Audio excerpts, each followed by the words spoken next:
Uh-oh, you guys, a major wig shift. So Stefon Diggs won the criminal case, right, against the former BBL chef that could have put him away for years. He got a not guilty verdict, but now the chef is releasing new text messages that make him look guilty if they're real. Hey YouTube family, welcome back to the channel, Celebrity Scandalust. Hope you're having a fabulous day today. If you're new here, welcome to the group chat. Hit that like button, share the love, and let's get into the mess. I won't be paying you shizzle.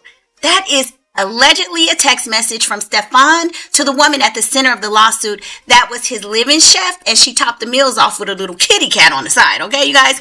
And she says not only did he put hands on her, but that he put hands around the neck to her too, if y'all know what I mean.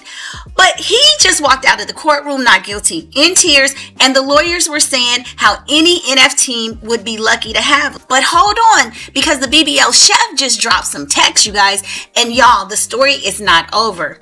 Remember, he won the criminal trial, but there could still be a civil trial in which the burden of proof is much lower. Okay, so the trial in a nutshell for those of you that missed it. I don't know who could have, but anyway, Stefon Diggs, former Patriots wide receiver, Cardi B's baby daddy, was charged with felony, and the ulation, and a misdemeanor assault and battery. The alleged incident happened on December 2nd at his home in Dedham. So Jamila Adams, aka Mila, was his private was his private chef, okay? She lived in his house, cooked all his meals during the football season. But here's the thing, their relationship was not strictly professional. Prosecutors described Diggs as her sometimes lover, landlord, and boss. What a trifecta, baby. She testified that they had an actual relationship that ended by the time of the alleged assault. According to Mila's testimony, Diggs came into her bedroom after a heated text argument about money that he owed her. She said he slapped her with an open hand. She said when she tried to push him away, he wrapped his arm around her neck and she became emotional on the stand just describing it. The trial lasted 2 days. The jury deliberated for less than 2 hours and came back with a not guilty on all charges. And Stefon Diggs cried in that courtroom when the verdict was read. But now here's where we have to look real deep about how this verdict happened, because the defense had a strategy and it worked. Their argument was essentially that Mila was just a scorned woman, a woman who had a romantic history with Diggs, who felt financially wrong, and who used the assault allegation to, leverage, humiliate, and punish him. They pointed to her demanding money via text on December 13th. They pointed to a forensic expert who said that she had deleted messages from her phone before handing it over to the police, and they said that that was a bad look, and to be honest, it was. They also called witnesses, Diggs' hairstylist, a massage therapist, a mutual friend from Brooklyn, who all testified that days after the alleged assault, Mila showed up with no visible injuries, no marks, no redness on the neck. In fact, one witness had filmed her dancing in Brooklyn around December 7th, 5 days after the incident, and she was laughing and dancing with friends. And the prosecution, to their credit, actually admitted in closing that Mila was not a perfect witness. They called her argumentative, avoidant, and difficult to understand. That is a prosecutor openly questioning their own key witness, but that's not a great sign for your case either, So legally, the defense, they worked it. They won. There was no physical evidence. The evidence was imperfect. The jury deliberated for less than 2 hours and voila, not guilty.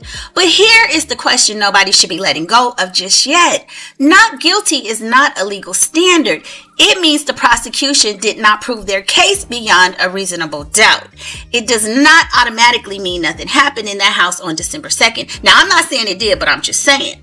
And that is exactly why what Mila did after the verdict does matter. Because she dropped the text. The actual text messages, posted them publicly, and y'all, they paint a picture. And okay, she did drop text, but I'm thinking they would have been more impactful if she had dropped them during the trial, right? But the most talked about exchange is the one where Diggs allegedly tells her, I'm paraphrasing you guys, that he won't be paying her anything. Mila's camp said that text proves he was using his financial power to intimidate her before the things turned physical, that he was cutting off her money as a weapon. Then there's the Miami situation. The text showed Mila telling Diggs she was out of his life following a fight over a planned trip to Miami that apparently fell apart. The defense spun that as evidence she was emotionally volatile and had a personal grudge and vendetta. But you could read the same text completely differently. As a woman who was entangled with someone who had power over her livelihood, her housing, and her money, trying to find a way out of a situation that had gone bad. And then, this is the one that the judge struck from the record according to the trial. But Mila has spoken about this publicly. She testified that Diggs allegedly offered her $100,000 to recant her statement to the police. 6 figures, asking her to take back everything that she had said. Now, that testimony was struck from the record. The jury was not supposed to consider it, but we're not the jury, right? And I have to ask, if nothing happened, why would you be offering her 6 figures to make it go away? That sounds like some guilt somewhere. Here's a point that I don't think enough people are talking about either, and the prosecution actually raised it to their credit. Every single witness that testified that there were no marks on her, every single one of them had a direct financial relationship with Stefon Diggs, the hairstylist, the massage therapist, his employees, his people. They are not neutral bystanders, right? These are people whose income is connected to this man's reputation and his career. I think there's some bias there. The prosecution argued that their livelihoods were tied to him, that they had financial interest in the outcome of the case, and I think that point deserves a lot more weight than it got in the courtroom. But I do think she should have documented it herself. Like, she should have had some proof that something had occurred. You always need to write down things at the time of the incident, just so you can go back and prove that, something occurred. Because here's what we know about wealthy athletes and their inner circles. Loyalty gets purchased sometimes without people even fully realizing it. When your check comes from someone, your memory can get a little fuzzy, right? Not saying that anyone lied, but I'm saying that she seemed fine to me from your boss's hairstylist is a very different kind of testimony than someone saying she seemed fine to me from a stranger who had nothing to gain. And the dancing video from December 7th, I need to say something about that too, because the defense made a big deal about her laughing and dancing 5 days after the alleged assault. 5 days later. And I understand why legally that was relevant. But trauma does not have one face, right? Survivors don't always stay in bed for 2 weeks. Sometimes you go to your friend's house and you laugh because it's the only thing that makes you feel better, right?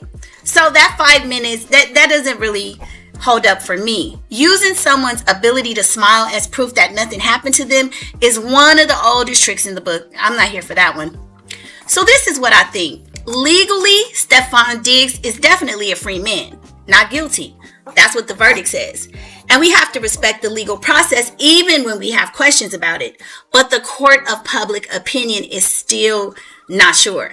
That case is still very much open because Jamila Adams has now put those texts in front of the world, and the questions those texts raise about the money, about power, about what happens when a woman is financially dependent on the man she's accusing, those questions don't just disappear because the jury spent less than 2 hours deliberating. And let's be clear about the bigger picture here.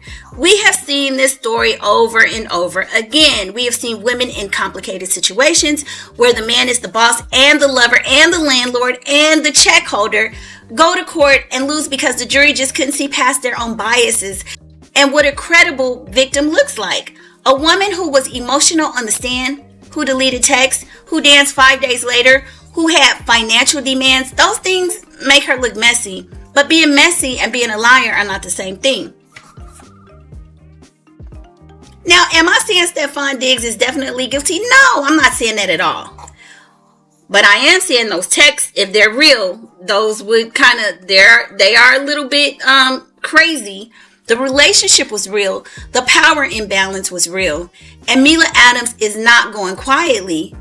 They're saying she's still going to be pursuing this. Not guilty in a courtroom is a legal outcome. It is not a character reference because let's remember, Stefon has other people that have allegations against him as well. I think there are 2 other individuals, 2 males that are accusing him of some, acts of DV.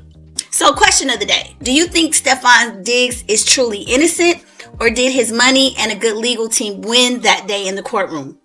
I want to hear where y'all land on this. So please like and hype the video and subscribe to Celebrity Scandalust, and I'll see y'all on the next video. Bye.